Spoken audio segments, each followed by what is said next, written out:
সুপ্রিয় দর্শক শ্রোতা সবাইকে আসসালামু আলাইকুম। আজকে 14 তারিখ রোজ মঙ্গলবার। আজকে জানিয়ে দেব আপনাদেরকে পেঁয়াজ এবং আলুর পাইকারি বাজার দর। আর তার আগে যদি আপনি আমার ইউটিউব চ্যানেল নতুন হন অবশ্যই চ্যানেলটি সাবস্ক্রাইব করে রাখবেন এবং পেজ হয়ে থাকলে পেজটি ফলো দিয়ে রাখবেন। তো দর্শক, আজকে ঢাকার বাজারে পেঁয়াজের বাজার যাচ্ছে একটু কম দামেই, আর পাশাপাশি কিন্তু আলুর বাজারও একটু কম দামে যাচ্ছে। তো দর্শক, দেখতে পাচ্ছেন কত সুন্দর পেঁয়াজ।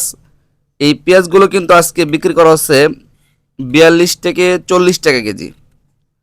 আর এই পাশে রয়েছে কিন্তু দর্শক অনেক সুন্দর সুন্দর আদা। আর আদার বাজার কিন্তু একটু কমতির দিকেই। এই আদাগুলো কিন্তু আজকে বিক্রি করা হচ্ছে 68-70 টাকা। দর্শক, গত কয়েকদিন আগে কিন্তু আদার দাম ছিল 70-72 টাকা, সেটি কিন্তু আজকে 68-70 টাকায় হয়েছে।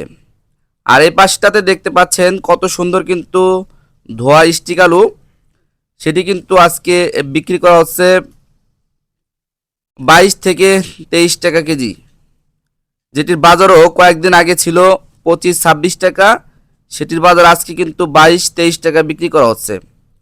তার মানে বুঝতেই পারছেন দর্শক, বাজার কিন্তু কমতে শুরু করেছে আলুর।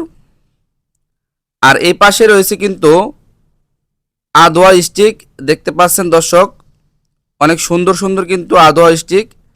এই স্টিকগুলোর বাজার আজকে যাচ্ছে কিন্তু 24-23 টাকা, এইভাবে কিন্তু বিক্রি করা হচ্ছে, যেটির বাজারও ছিল কয়েকদিন আগে 25-26 টাকা। বলা চলে বর্তমান সময়ে প্রত্যেকটা আলুর বাজার একটু একটু করে কমতে শুরু করেছে।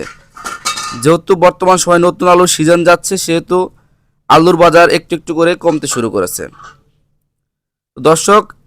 আর এই পাশটাতে রয়েছে কিন্তু ভালো মানের ডায়মন্ড আলু, যেটা অনেকে সাদা আলু নামে চিনেন, সেটির বাজার কিন্তু আজকে যাচ্ছে 22-23 টাকা। দর্শক, আরও কিন্তু কমতে পারে বলে জানা যাচ্ছে। তো পরবর্তী আপডেট কিন্তু অবশ্যই আপনাদেরকে জানিয়ে দেওয়া হবে। ততক্ষণ কিন্তু অবশ্যই চ্যানেলটি সাবস্ক্রাইব করে পাশে থাকবেন এবং পেজে হয়ে থাকলে পেজটি ফলো দিয়ে রাখবেন। ধন্যবাদ সবাইকে সম্পূর্ণ ভিডিওটি দেখার জন্য।